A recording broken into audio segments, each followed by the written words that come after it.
দীর্ঘ ১.৫ যুগ পরে এখানে মিথ্যার একটা অবসান হয়েছে আর সত্যের জয় হয়েছে এবং আল্লাহ তাআলার ফয়সালা এভাবেই হয়, অনেক সময় দ্রুত হয়, অনেক সময় দেরিতে হয়, কিন্তু আজকে প্রমাণ হয়েছে আল্লাহ পাকের ইচ্ছা সঠিক সত্য, সেটাই আজকে বাস্তবায়ন হয়েছে। মাননীয় প্রসিকিউশন এ ব্যাপারে আমরা তাদের কাছে কৃতজ্ঞ, আদালতের কাছে কৃতজ্ঞ, আমাদের আইনজীবীদের কাছে কৃতজ্ঞ যে আমরা একটা ন্যায় বিচার পেয়েছি আজকে। আর পরবর্তী যে মামলাগুলো আছে আমরা সব কিছুই চাচ্ছি যে আগে যে পরিবেশটা ছিল না, ন্যায় বিচারের প্রতিবন্ধকতা বাংলাদেশ থেকে সেটা দূর হয়েছে এখন, এবং মিথ্যা মামলাগুলোও যাতে প্রত্যাহার হয় সে ব্যাপারে আমাদের সরকারের দৃষ্টি আকর্ষণ করব। এবং মামলা আমরা চাই যে সঠিক সাক্ষী প্রমাণের ভিত্তিতেই আমরা খালাস পেতে চাই, এখানে অন্য কোনো চিন্তা আমাদের নেই।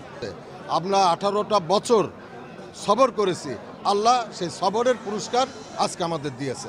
এই জন্য আবারও আল্লাহর শুকরিয়া আদায় করছি, আপনাদের ধন্যবাদ জানাচ্ছি।